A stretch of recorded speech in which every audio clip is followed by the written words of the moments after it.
If you start to follow the money, you don't know where it takes you. The thing is, you gotta be patient.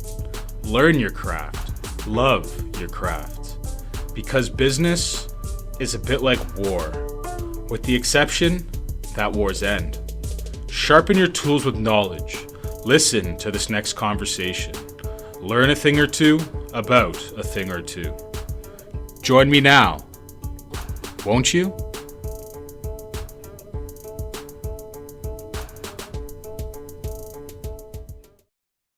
Welcome back to this week's episode of Flippin' Bricks here from Wolf Den. Today we have another special guest with us. We have Nic. Nic does also some cool things. He is a big hockey guy, first, and second, he can definitely tell you how to get your finances in order, especially if you are someone who's a pro athlete. I'm actually very excited for this one because it hits close to my heart. I used to play a little bit of hockey myself. Never made it quite to Nic's level. Junior A is pretty damn good. And other than that, we will take it a little bit further. We'll talk a little bit about teamwork, how that gets us into sports, that mentality. And then we're going to see how some of those skills can translate off the ice as well. Because this is Flippin' Bricks, we're going to talk a little bit about real estate, and then we'll wrap everything up. And be sure to stick around for the final four questions. So without further ado, Nic, why don't you introduce yourself, say hello to the crowd, and tell us a little bit about yourself.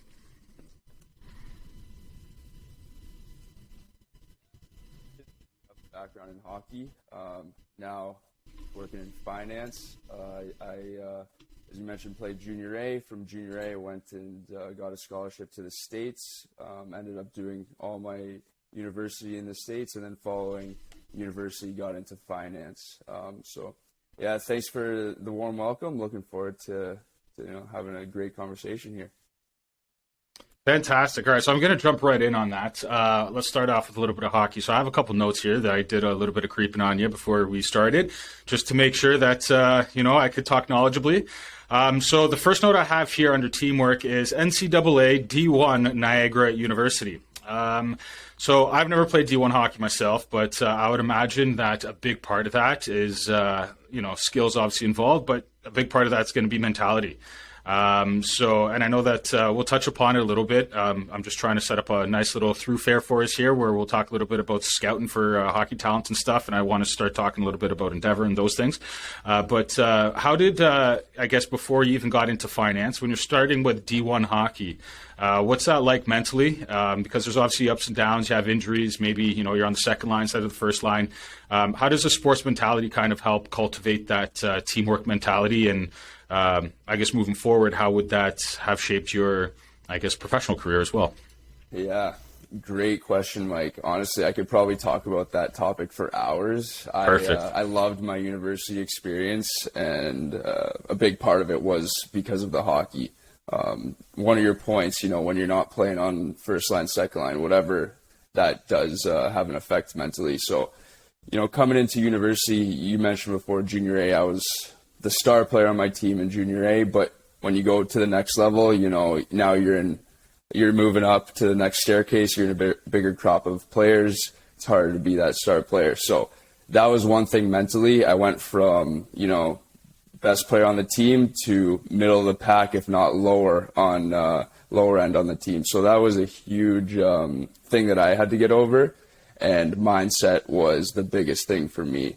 Once I realized, excuses really don't mean anything. You just got to work yourself out of that hole. That's when the switch started to flip. And, I think I grew a lot as a person, and it's helped me a ton now in my career as a financial advisor. Yeah, it's fantastic because I like that progression that you carried through. And I guess even before you became this would have been at about the same time if I have my timeline correct here, because you also do a little bit of scouting for Toronto Junior A Hockey Club and a little bit of coaching as well. I saw that you've listed yourself as an assistant coach for them. So I guess as you developed, out of the age group and you became more of a managerial type role, do you think that any of the mentality of, okay, I'm going to have to dig in, flip that switch, do you think that's also helped apply to some of the off-the-ice activities regarding hockey as well? Yeah, like everything I learned from my days in hockey have translated to my job now as a coach and in finance. I wanted to get into coaching because I missed the game. I went about a year and a half without playing or doing anything after university, and I just wanted to get back into it. And I'm coaching now under 18, so it's like 16 to 18-year-olds. It's pretty relaxed in terms of looking back at my college days compared to this, but still fun to be around the game and coaching with buddies there. But it's definitely more of like a hobby and pastime to me right now. And finance is definitely the main focus. All right. So I guess why don't you tell us a little bit about, because I have a question lined up here, but you're going to help me out here. We're going to try and build up the question a little bit. Tell me a little bit about your clientele, and they used to or are currently elite athletes of some nature.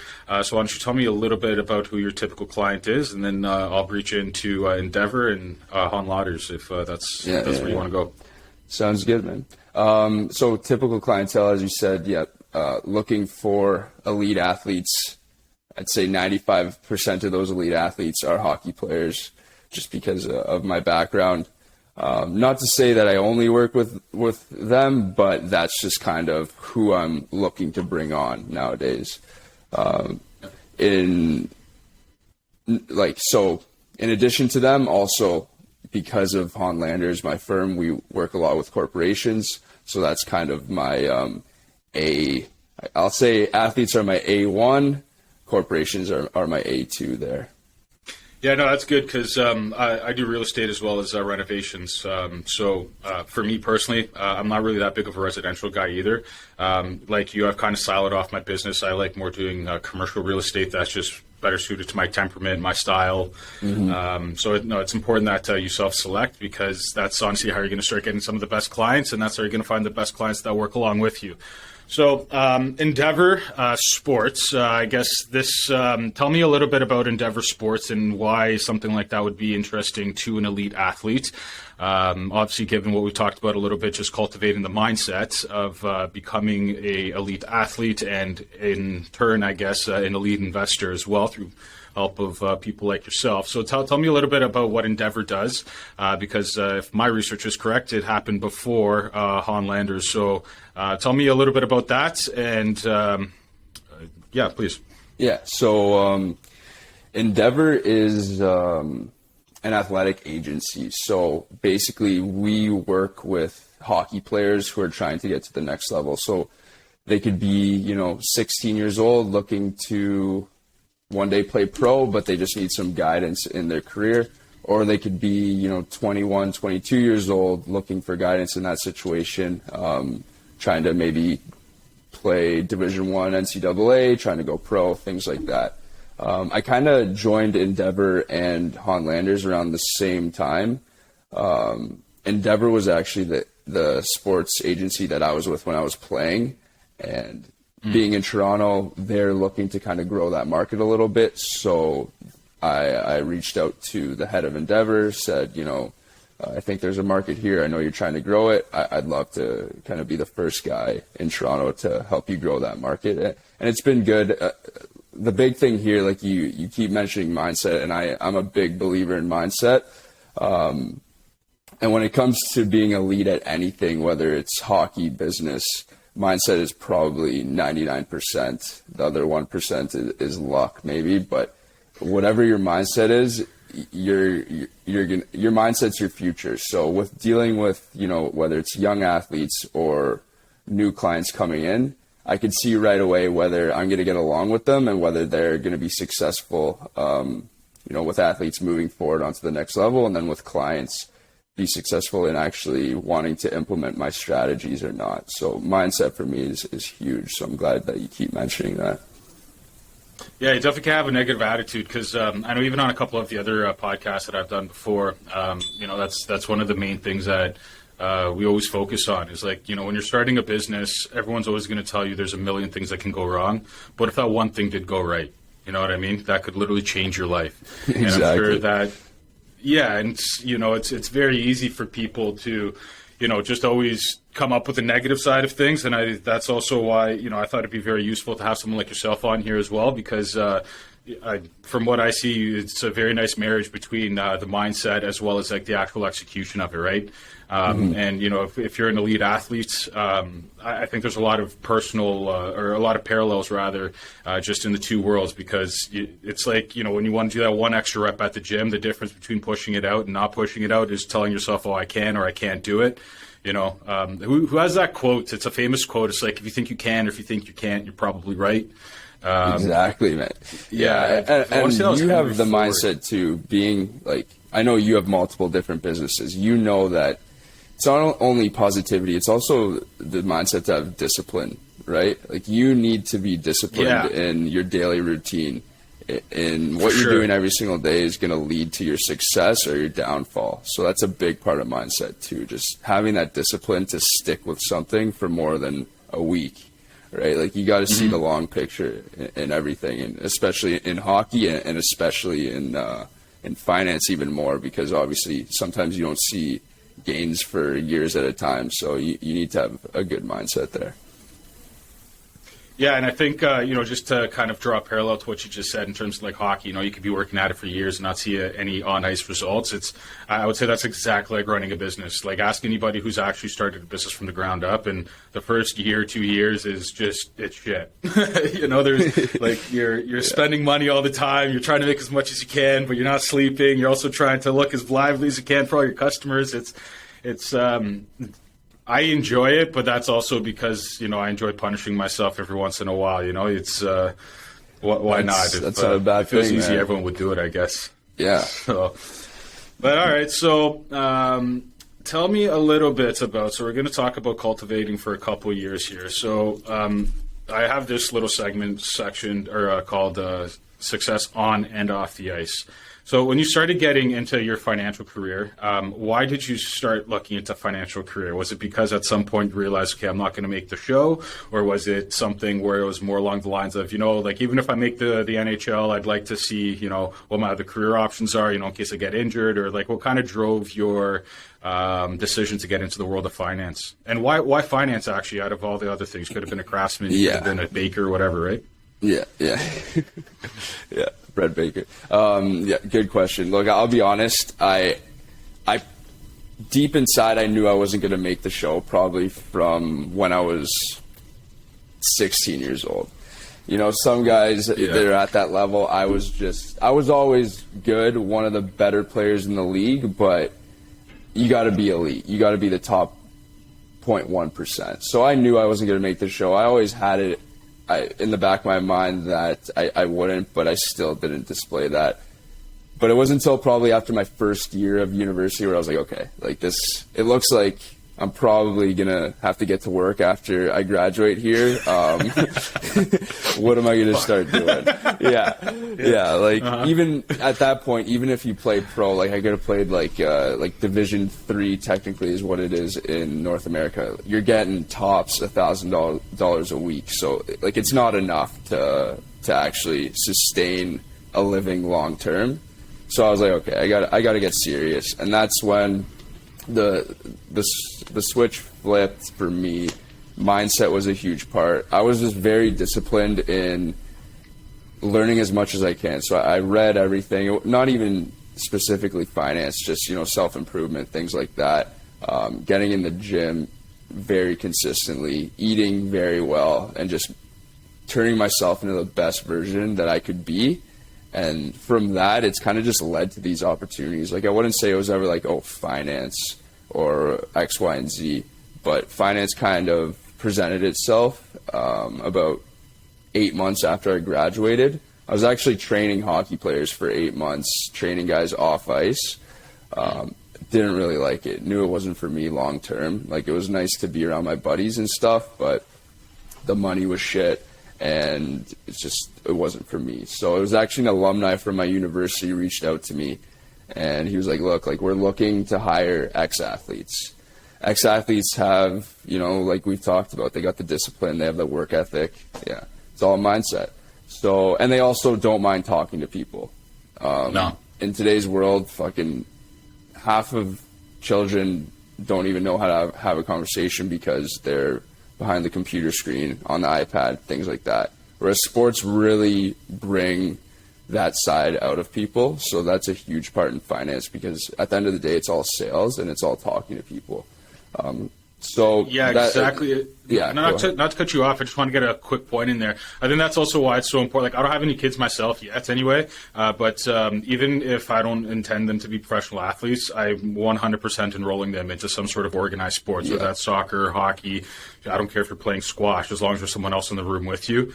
And the reason that I say that is just to, develop those interpersonal skills like you were mentioning, because, I played a little bit of hockey myself. I never made it to junior A. My parents forced me to go to Ukrainian school on the weekend, so I never got to enjoy the AAA lifestyle or nothing like that. But that being said, even from that limited experience that I do have, I was very happy that I did it. I was more of a soccer player myself. Go Raiders. Sorry, not to cut you off, but I just want to throw that in there because I think that's incredibly important. Man, that's a great point. I've said that before too. Like, I don't have kids either, but I've said that on multiple occasions. 100% of putting my kids in sports, because like there's just nowhere you can learn those life lessons nowadays. Everything else, it's far too easy to be a kid now, I think, right? Like, everyone's very coddled, so my hope is that if you do put them in something like sports where there is that competition, then they're going to learn those life lessons that we all know are very important. Sure. But going off of that, so he reached out to me. I was like, it's a win-win. They were going to pay for my education to get my certifications. I'd learn a lot about finance, stuff like that. And then even at the end of the day, I'd have that education to go off of. And then if I did like it and it worked out, then it's a great career choice. So I went for it. First 3 months were fucking brutal. Like, literally had no clue what I was doing. Just going through each day, like, what the hell? Like, is this even a real job? Like, I just had no clue, because the one thing in finance, like, there's not someone on you all the time. Like, you got to be self-driven. You got to make those sales. Like, I'm on commission now. So for the first 6 months of my career, I was salary commission. Then I just went straight to commission. But when you're in commission, no one's pushing you. And I never felt that before. I'd always had a coach yelling at me or my dad telling me to do something, right? So I need to get that, like, self-motivated bone in my body. So like I said, first 3 months were terrible. After that, I started to learn a little bit, and now I'm rolling, and I'm really enjoying it. Exactly. That's awesome, man. No, that's great. But that first 3 months, I think that's not just like it's not specific to Nick, I don't think. Because I know when I first started becoming a realtor, man, like, the first 3 months, like to say I had a sense of direction would be generous. I mean, you're just kind of like, okay, what do I do? Buy marketing stuff now? Or do I go knock on somebody's door? Or, like, what am I supposed to do right now? Yeah. Honestly, it's kind of funny because you do kind of find your path that way. I found out that, I can talk to people really easily. It just turns out that I don't like talking to all the people. So that's kind of like how I decided to venture off. Yeah. Cause I like a very straight, blunt, to the point type of a person. I'm not the person that's going to walk into a house or an office or something and say, oh, wow, I really don't like the color of that wall. Maybe we should look at the next place. Like, no, to me, it's like you either want the place or you don't, paint it when you're done. It's similar where, it's important to find what you like, ease into it. And, for the first little while, don't be afraid to learn and keep on going onwards. But when you're talking about, like, a professional athlete in the sense of, you're either transitioning them, I'm talking more so about Haunn Landers now. Like, when you're transitioning and you're saying, hey, you've made X amount of dollars, or, your upcoming contract is going to be, $10 million or some life-changing amounts or something like that. Mm-hmm. How do you find that competitive mentality translates off the ice, especially when they're first-time investors? So let's pretend I'm Austin Matthews for a second. I'm the greatest thing since sliced bread to hit the ice. Now I'm coming to your office. I know everything in the world, and I'm just going to step in and start barking at you, or, like, how does that typical interaction start off? You'd think it would be like that because these guys, they have the swagger, they have the confidence, but it is not like that at all. They're all very modest when they come in, and the fact of the matter is not a lot of them know anything about finance, right? Like these guys, their life is hockey. They've never picked up a finance book. They've never looked at the stock market once in their life. And they know that coming in, and they're not dumb guys, so they aren't going to act like they know what they're talking about. They're going to take our advice. So I haven't had any bad experiences with that. And I'd say 99% of the time, they agree with everything that we offer to them. And really, the biggest part is relaying the information to them in a way that they can understand. If we just use, like technical jargon, they're going to get confused, and then they might get a little pissed off, like, okay, what the hell are you talking about? But if we just lay it out very simply, they agree with what we have to say, and from there, it's very easy to work with these athletes. So like a speculative strategy is more of a dump and chase, and then like if you're going for like a long-term investment ETF portfolio, that's what is that, your mid-zone breakout, or like what? How do you describe that to them? I'd say like maybe other way around. Dump and chase, very simple game. Just mutual funds, ETF, like just set it and forget it. If you get some, some particular maybe 3-on-2 kind of forechecks, that's when we get into the speculative, different kind of things, maybe even like a real estate portfolio, stuff like that. And that's also what I like to try to work in. Sorry, what was that? The Dogecoin. Yeah, exactly.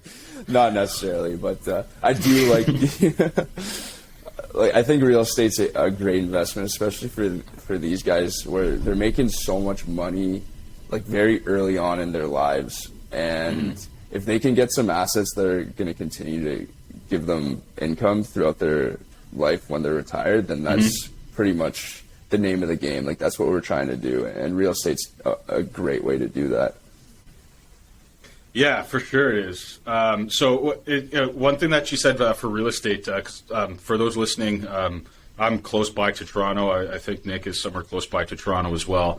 One scenario that I kind of have not direct information on, but kind of through the rumor mill, so to speak, is John Tavares. He actually made some really good real estate investments in the city of Toronto, from what I understand. If I remember correctly, I think his contract was at $11 million or something like that a year. So I guess take away your tax bill, let's give him 5.5 or so. And then with that 5.5, I know he's been making some sound real estate investments. And I know his personal house is actually like really nice inside and everything, but it's not like some massive sized mansion.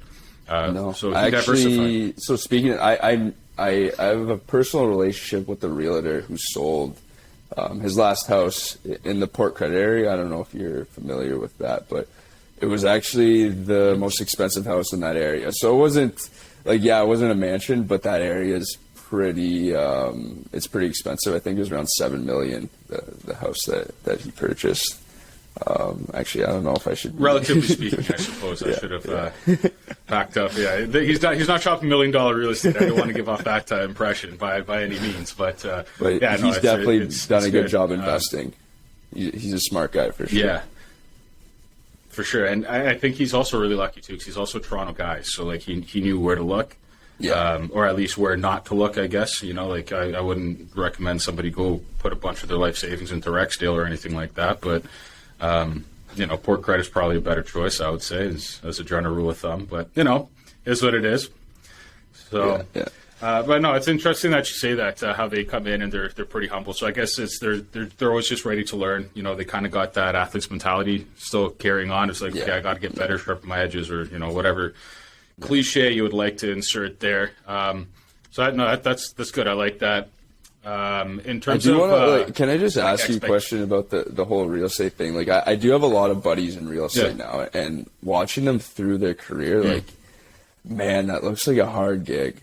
Like, it looks really hard to make it in as a real estate agent nowadays. Can you just speak to that a little bit? Like, was it a struggle?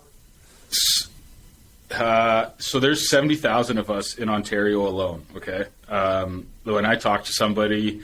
And this is also one of the main reasons that I don't do residential real estate, because, like I said, there's 70,000 of us. Everyone and their grandma has been called by a real estate agent probably 3 times this week saying, hey, I've got this great opportunity for you. And, they're going to do the best job. They have the best marketing system and all that other bullshit, right? So when I first started, I thought, it would be a little bit easier. But then, like I said before, like in your first 3 months, it's like, okay, yeah, you're a real estate agent now, like go do something. And you're like, what do I do? So I think that's a lot of agents, they get stuck there because they don't have that, like, so this is a true story, actually. So when I first signed up to the brokerage where I am now, I was talking to the broker of record, and I guess that'd be like your general manager kind of thing. And he said to me, I was training this one new agent, and I told her, I said, go door knocking, you know, just get your face out there into the neighborhood and, you know, see what happens. Now, she went, she knocked on 3 doors, and she came back and she said, oh, it doesn't work, so I didn't get a listing. And then, you know, I'm kind of lucky in the sense that I had a lot of sales experience before, so I knew it was all just a numbers game. I knew for, like, if I knock on, say, 100 doors, if I can get 2 of them, that's a great day. Like, to me, yeah. So, like, that I wasn't defeated by that, oh, you're not going to get it, you're not going to get it, you're not going to get it, not going to get it, then boom, oh, yeah, I'm interested. So I think, A, that's what discourages a lot of people. B, you know, I don't like talking like poorly of people, but I've like run into a lot of realtors, even in the commercial space, which I find almost insulting, is that like they just don't know what they're talking about, you know? So like just because your neighbor's a realtor doesn't necessarily mean that they're going to be a good realtor. You know what I mean? Like I can print you off, you know, a stack of comparable listings, but that doesn't mean I know what your house is worth, you know? And again, in that sense, I also have that construction background, so that kind of gave me that advantage too. So it's a tough sell if you don't know what you're trying to do. So like for me, I stick to people. So like, you know how you said you have your A1 and your A2?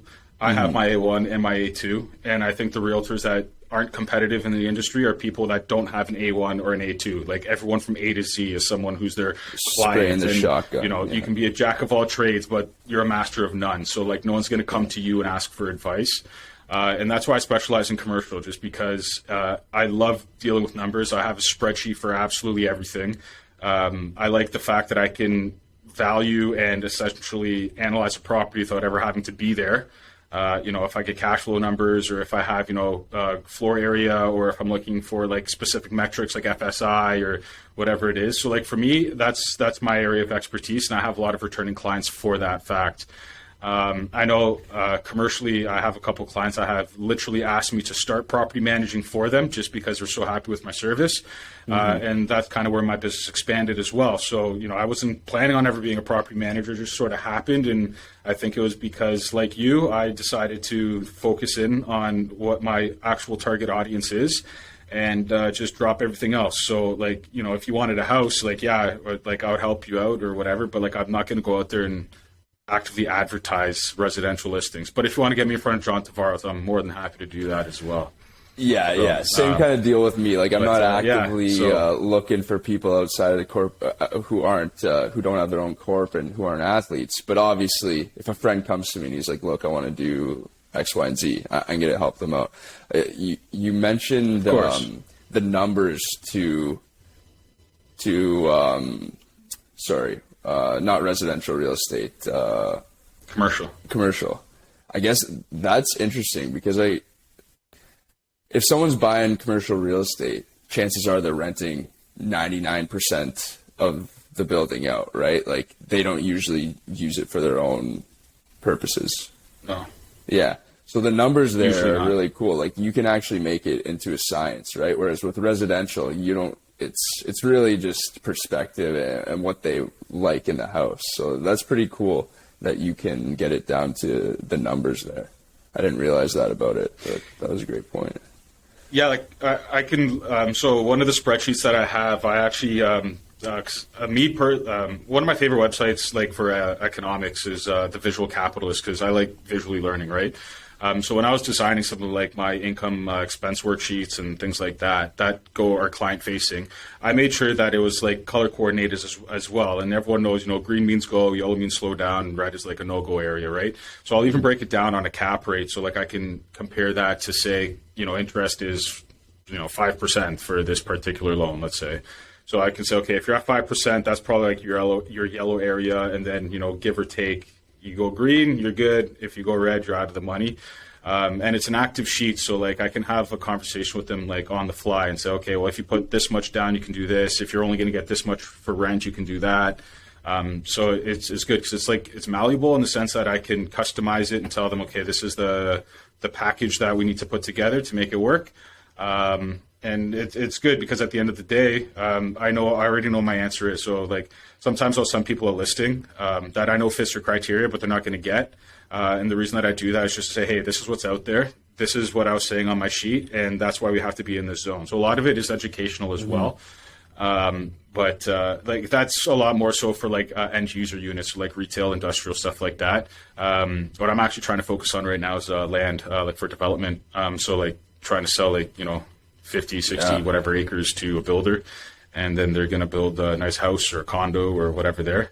But I would say my bread and butter is probably commercial leasing in terms of like keeping the lights on, and then what actually like pays like long-term bills is land deals and things like that. And what was that website called? The Visual Investor? The Visual Capitalist. Visual Capitalist. Visual Capitalist. Yeah, I think if you Google it, just type in Visual Capitalist, and it'll show you something cool on there. There's always they always have like stats for everything, and they set it out so like if it's kind of like a pie chart, and it'll say this percentage of the world's GDP is in this country, or like what they have stats on everything. So I went to school. I studied finance and econ, so like I'm a big nerd when it comes to that sort of stuff. That stuff gets like I'll literally read that kind of stuff for fun. Just numbers. I recommend that Visual Capitalist. Yeah, I'm definitely gonna look at that. That sounds actually unreal. No. Funny enough, I didn't start off as a numbers guy. No, I'll be honest. I stopped math when like as soon as I could, and I think we had to go to grade 11 for advanced functions or something like that. And like I just breezed by, like barely. Like I was like, I think I had a fantastic 59% or something like that. And then, Me too, man. I think that was straight teachers. That was teachers. It was all teachers because I got to university, and then I was like, oh, wait a minute, I need to know calculus to optimize an equation. So I was like, okay, let's start learning. And then I started that guy Khan Academy, and within like a month, I learned. Not calculus, but like the bones of what I needed to know for calculus. And it was just a teaching thing. And ever since I learned how to do it, like from someone who was a better teacher than, so not to throw shade at her, but Mr. Rusi, you weren't a very good math teacher.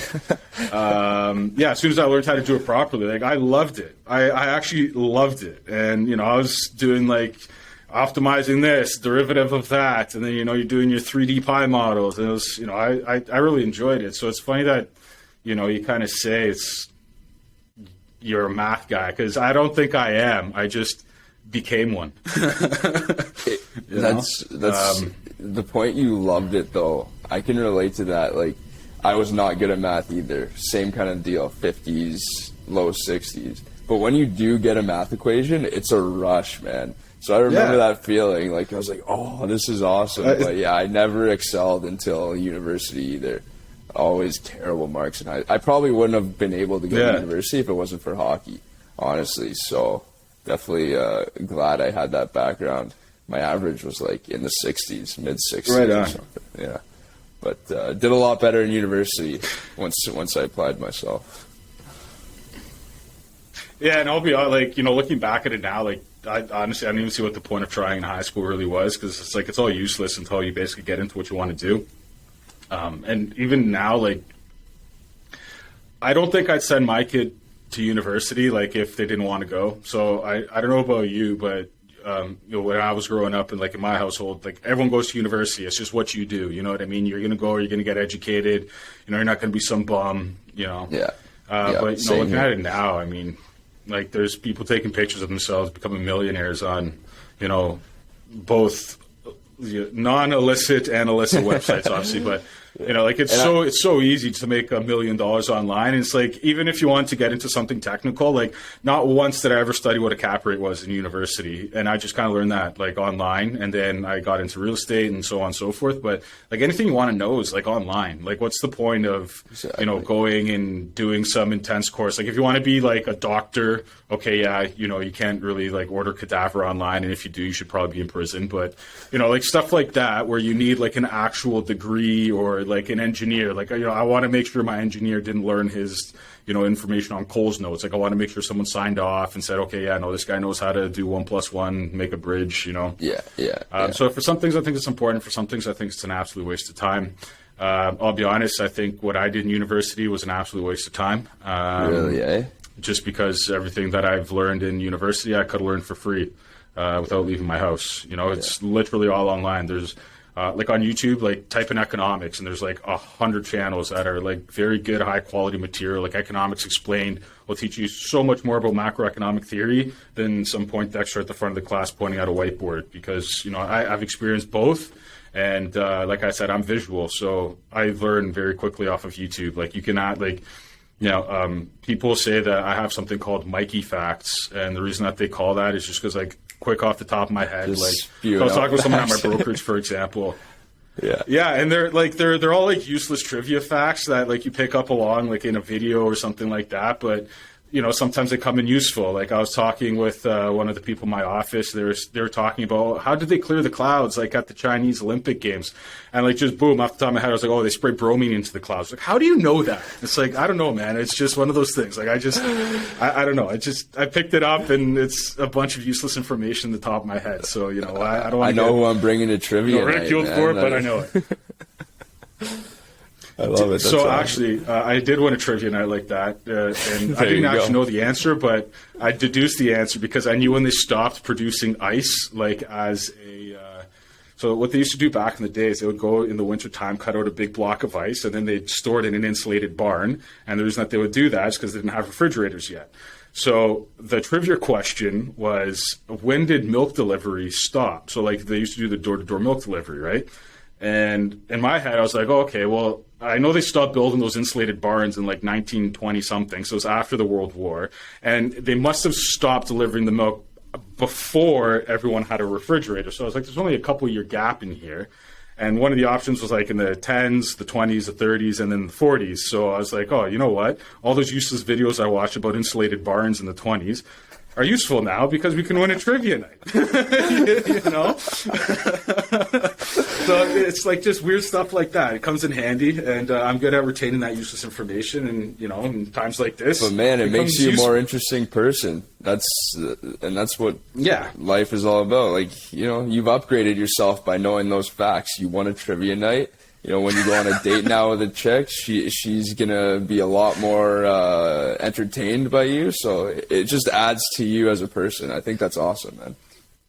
I'm just so fired up for the first chick who starts asking me about insulated barns on her first date. I'll be pumped. Hey, girls love a guy who can win trivia night, man. That's a fact. There you go. That's all awesome, right, let's jump a little bit. I want to get into real estate because we're coming into the second half of our hour here. Yep. So let's get into corporately owned real estate and tax advantages. I know that's something that you were talking to me a little bit about, and you did leave me a little bit in the dark on this one too. So I'm interested to see what exactly the strategy is here, because I thought you was talking about fractionalized ownership, but I might be wrong here. So why don't you tell me a little bit about corporate ownership as an investment class, and why that would or would not be good for a professional athlete's tax strategy. Yeah, well, so first of all, buying real estate, definitely more advantageous to do it through a corporation, whether it's by yourself or with other people, right? So that's pretty well-known knowledge. What we kind of do is, the one thing with real estate, it creates a large liability. And, you know, half of what we focus on at Haunn Landers, so part of it, investments, lowering your tax payable, and then probably 40 to 50% is just security, right? Ensuring that if something happens to you, your family's okay, your business is okay, and, you know, shit's not going to hit the fan. So with real estate, obviously huge liability, especially if, you know, to your point, fractional real estate, if you're with a partner or a number of different people, if you pass away and now they're forced to buy out your share, now maybe they have to sell the property, they got to take out a loan, whatever that may be. So first off, there needs to be a need for life insurance for this to really work. But the thing is, life insurance costs money, and people don't want to pay for life insurance. So there's a great kind of thing, and it's called an immediate funding IFA. It's an IFA, immediate funding. I actually have it in my notes. I was talking about it today with immediate funding arrangement. Sorry, I always forget the words, but immediate funding arrangement. And basically, what you pay into this life insurance policy is then loaned back to you by a third party. So for real estate companies who look to invest every single year, but they have a huge liability and they want to insure their owners, this is the best policy and the best option, because let's say you're putting $500,000 in, you get $500,000 back immediately. If that's invested into real estate, you get to write off all of the interest that you pay towards that. And let's say you do that for 5 years. At the 5 year, you owe $2.5 million. There's a number of different ways to pay that back. At that time, if you want to sell the real estate that you bought, obviously you're going to have a taxable gain because it's probably going to appreciate in value, but you'll be able to pay off that loan.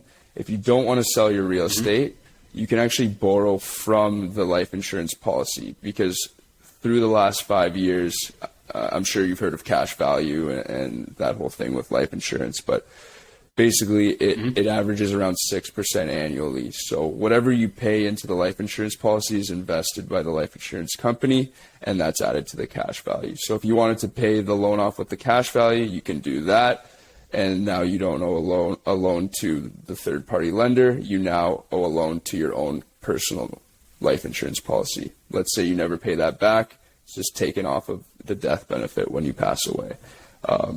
That's not the most ideal way of doing it. You don't want to have that loan because you're going to pay interest. You can always write off the interest, but essentially you don't want to be paying that.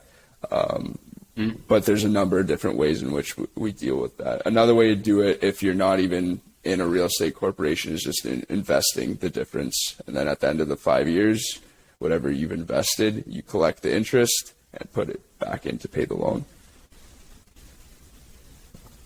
That's actually really interesting. I like that, because it's a little bit like a chip or like a reverse mortgage or something like that, without the downsides it is similar of having to a reverse mortgage. Yeah, because instead of, I guess, borrowing against your asset, you're essentially borrowing against your financial instrument, being your life insurance policy, which I like, because that frees the asset as well. Yeah. You borrow against the premium, actually. That's like what it is. And it's a complicated thing. Like when we do these deals, we really look at it year by year. Money coming out of the corp, money coming out of your... Some people like to get the money back as an individual. So if that's the case, we calculate that. The best way to do it is just pay out of the corp, get it loaned to the corp, buy real estate, do that year after year. Now you have a huge amount of cash value, huge death benefit through life insurance, and you've added, 2 or 3 new properties within the last 5 years. So let's say I'm Connor McDavid, and I'm sitting beside...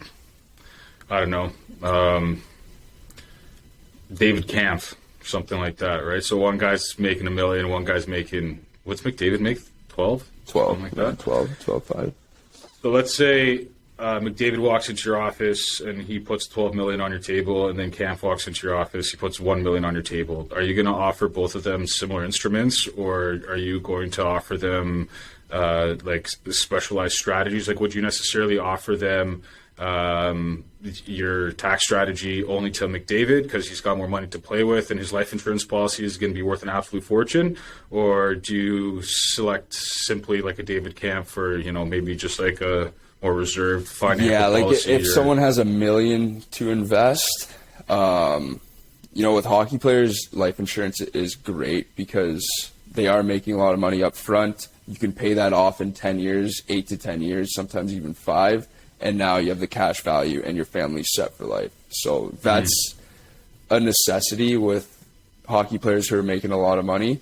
To do the IFA strategy, probably not a need for a hockey player because most of them aren't getting paid.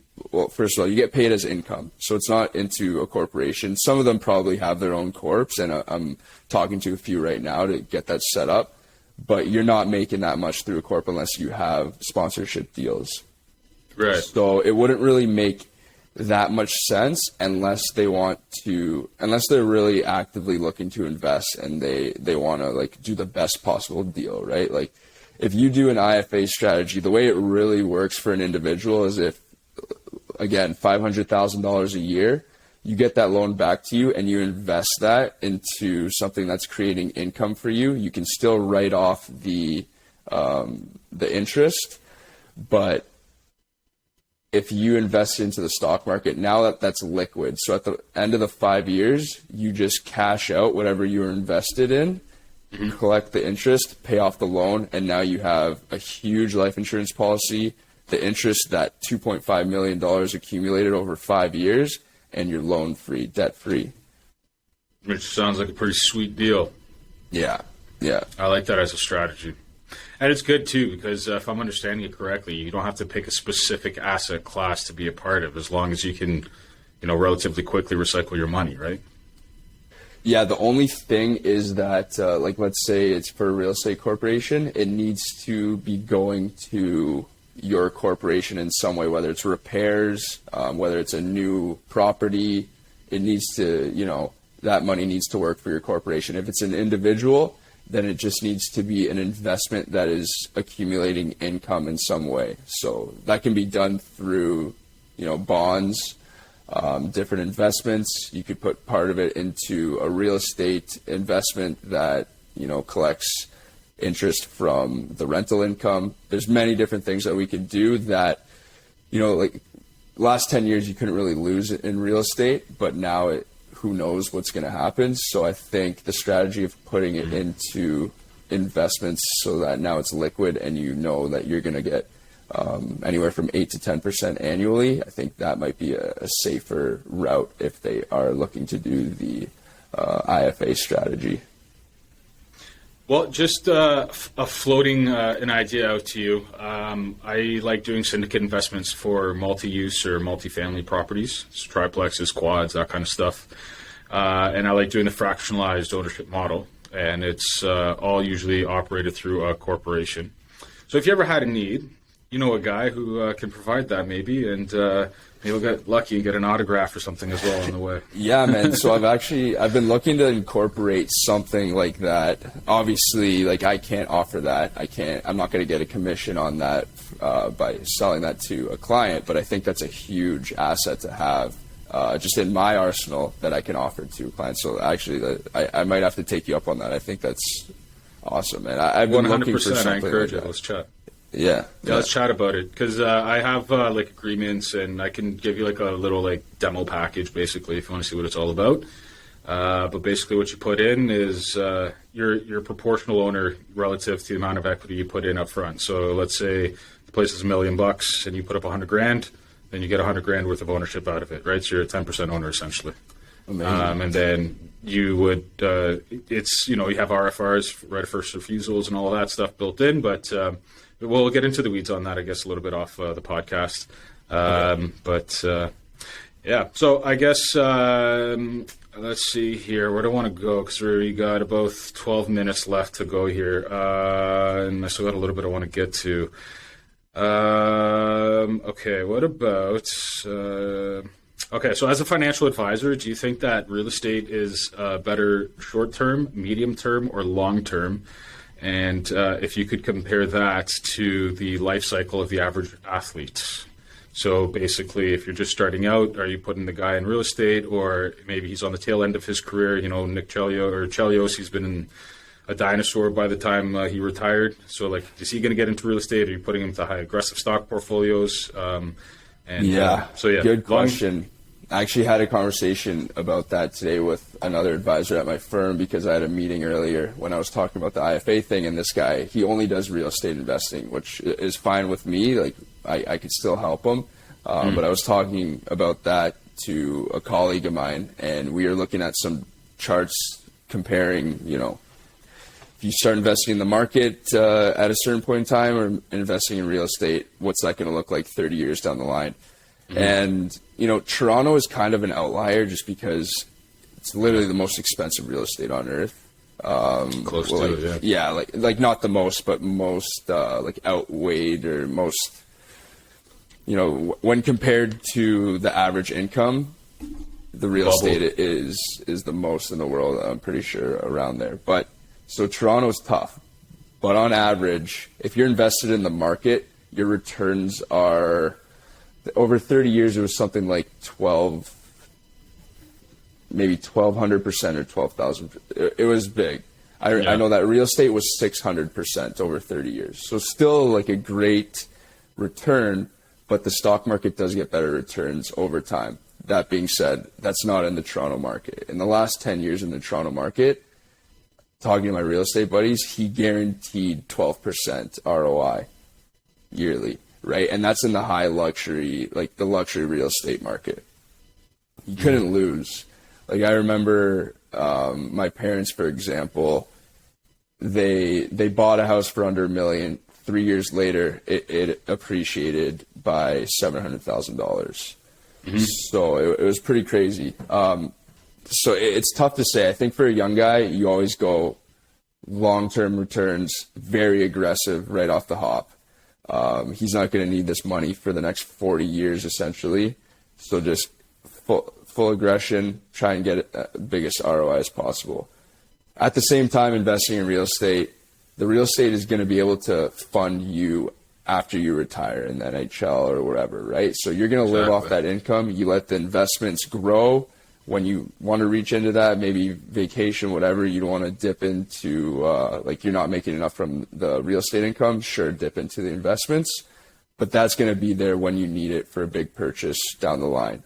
If you can live on rental income, I think that's the perfect, 1-2 punch. Living off the rental income, building your stock portfolio assets for the future when, maybe you want to start a business one day, whatever. But I think that's kind of the strategy that works best. So you like real estate more as like a land bank then, by the sounds of it. Yeah. And then, you basically just use the cash register from the rental income for when you want to spend it. Yeah, but so that being said, you need a property manager, like especially these guys, they don't want anything to do with it. So that's expenses too. You got to make sure it's the right property. If you're just buying, and you know this, right? Like if you're just buying real estate to buy real estate, it doesn't make sense. So like, I don't do this with all my clients, like maybe less than 10%. Probably I advise them to do something like this where they're buying real estate right off the hop, investing in stocks at the same time. But I do think that's the best combo long term. Well, one more shameless plug for myself. Wolf Den also does offer property management services. So Again, we'll keep this conversation going off air, man, because I think we can definitely, potentially do some business one day. I hope so. I mean, why not? It's basically what the podcast is about, right? So, yeah. I don't know if I think I sent you the episode that I did last time, Stock Algos. That guy had a similar thinking as well. And, I listened to that a little bit. There were some interesting points on there. Pretty cool. Yeah, because I know you were commenting a little bit about like the AI and machine learning and everything like that, like on a conversation. Yeah, man, like real quick on the point of university with AI now, I don't see a point in university, especially in the next 5 years. You can learn everything through AI. Yeah. The only reason I think it is worthwhile is because a lot of people move away from home. You learn a lot of things when you move away from home at a young age, and that's the one piece where I see some value from university. Other than that, in terms of actually learning things, you're right. If you want to be a doctor, go. If you want to be in finance, whatever, you don't need to go to university. I don't think so. All right. So we're basically almost at the end of time for our podcast here. So I'm going to ask you my 4 favorite questions. I'm just pulling them up as we go. Did you review the questions? Yes or no? Yeah, I looked them over. Okay. So I'll just start off. I remember a few of them, but... Okay. So question number 1, Star Wars or Star Trek? Man, you're gonna hate me, but like neither, honestly. If I had to choose, I'd choose Star Trek, just because I've watched the shows more than I've watched Star Wars, but could never get into Star Wars. Just never grew on me. All right, so technically you just failed the interview, so I theoretically shouldn't even continue. But you're also the first person to fail the interview, so I'll explain why. So there's a book called 0 to 1 by a fella called Peter Thiel. Peter Thiel, I skimmed through that. I should know that. Okay, go ahead. Sorry. Yeah, so Peter, that's the very first question, and I actually legitimately, I do this in real life as well. Like off the podcast, like if I'm hiring, say, like a laborer or something like that, I ask the same question. And so if you answer Star Wars, the interview continues. And if you answer Star Trek, they say, thanks very much, we'll be in touch if we're interested, right? And the reason that they do that is because Star Wars is based on a capitalist system, whereas Star Trek is based on a socialist system. So as the whole idea behind the question is, are you going to, like, work like a capitalist, or are you going to sit back and act like a socialist and say, I want this, this, and this if you want me to get to work, right? Interesting. So, they were very, like, aggressive, gung-ho. There's actually a great story about PayPal and how it started with, like, X.com, and I think Peter's company was called Confinity or something like that. Great story. But yeah, so technically you failed the interview, but we'll continue just for fun. A little side note, I think I've maybe watched 20 minutes of both combined in my life, so I had no clue that Star Trek's socialist. I really, going forward, Star Wars all the way. Perfect. Yeah. No. Okay. So yeah, you made a good redeemer there, I guess. Star Wars all the way. I didn't know that either, in all fairness, until I read the book, and then after I thought about it, I was like, yeah, no, that's pretty true. Pretty true.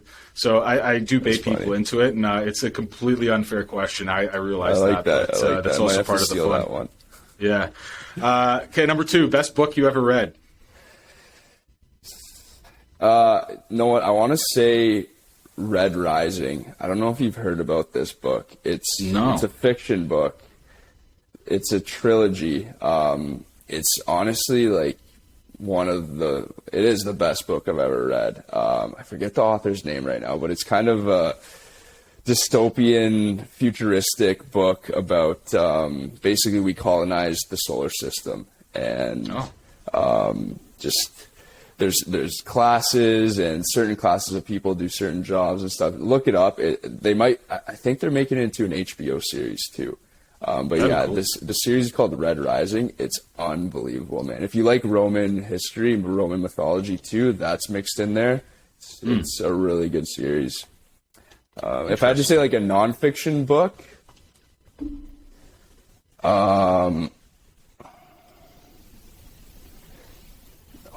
what's that book called? It's a Jewish author about his time in The Meaning of Life or something. Forgetting now, but it's about his time in the Holocaust, and it's just such a good book. I can't believe I'm blanking right now, but a lot of good life lessons in that book. I'll text you the name after this. Will do. Question number 3: how big is your TV? 55 inches, nothing crazy. That's 2 episodes in a row they've had 55 inches. And number 4, you're going to finish this sentence, okay? I want money because... freedom. That's my reason, too. Yeah. Doesn't buy happiness, just all the things that come with it, right? Freedom, baby. The last a pretty common answer that I've been getting so far is the ability to create. That's what Stock Algo's had to say. I've recorded a couple other episodes that probably aren't going to make it to air just because the conversation was a little dry. But I've gotten for creativity, I got a couple freedoms. And I got an interesting one. I said, I want money because, and they said to spend. And I thought, well, yeah, that's a pretty obvious answer, I guess. Wow. But anyways, I appreciate the time, Nick. So for all of those who are currently still listening, I hope you enjoyed the conversation that we did have. We talked a little bit about mentality and how that is either bleeds into or is born of, especially in the team sense, and how that can cultivate a personality. to have good mental strength, good interpersonal skills, and how that can develop into your professional career, whether you end up being an elite athlete or an elite financial advisor or an elite real estate agent or maybe a mediocre McDonald's worker. It doesn't matter, but it's all in your mentality, right? So I hope everyone enjoyed that. This one's a little bit less technical than the last one, but you know what? I think we need some of those every once in a while. So I'm glad that you stayed along. Nic, where can people find you? Do you want to plug your company, a website, anything like that? Yeah, look, you can find me on my Instagram. It's just NICMUCCI Finance.